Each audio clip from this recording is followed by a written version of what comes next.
Istanbul's Grand Bazaar, with its 4,000 shops, is one of the largest and oldest covered markets in the world. Its jewellery makers have been there from the time it first opened nearly 6 centuries ago. And today they're being honoured with an exhibition that celebrates their art.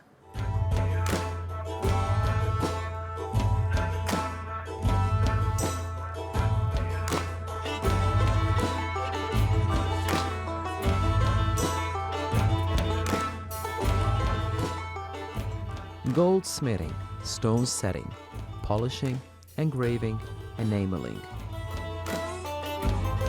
In Istanbul, these traditional crafts have been cherished for centuries. The city's jewelry makers were famous for their skills, starting from the Roman Empire and stretching through the Byzantine period, right to Ottoman times. Starting 560 years ago, the craft became centered on the Grand Bazaar. An exhibition in Istanbul looks at those artisans. It also traces the historical, sociological, and cultural aspects of their artistry.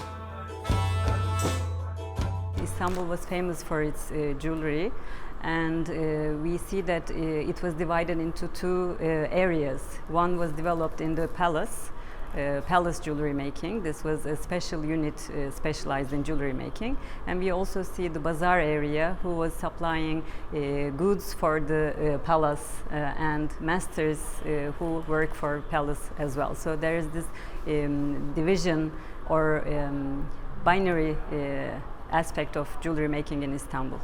It's especially very significant because cultural heritage is composed of physical aspects like the Grand Bazaar itself, and intangible aspects like jewelry making and the masters who are producing them.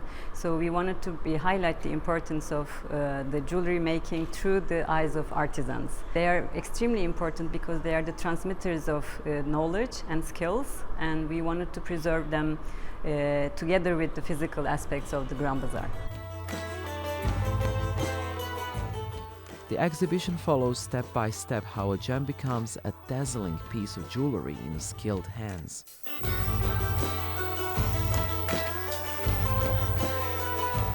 Agop Kuyumcuoğlu started as an apprentice to a stone setter when he was 15. He learned the craft and now he designs his own jewelry.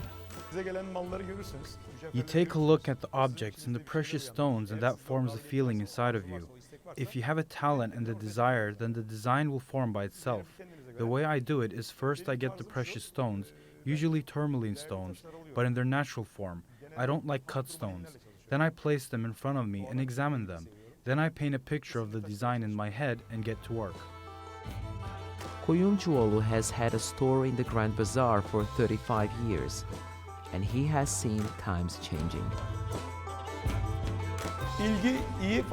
There's some interest in this art form, but it's losing its popularity, which is why these types of exhibitions are so important. The younger generation is less enthusiastic to learn because the art form is slowly industrializing. An art that's made with a machine is not art anymore, it's a business.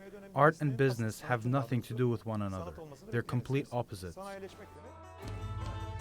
That's why UNESCO has started a Living Human Treasures project.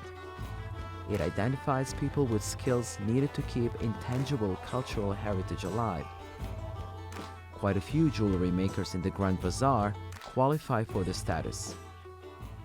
We learned that through our research, 33 of our masters out of 57 were applicable for Living Human Treasures program.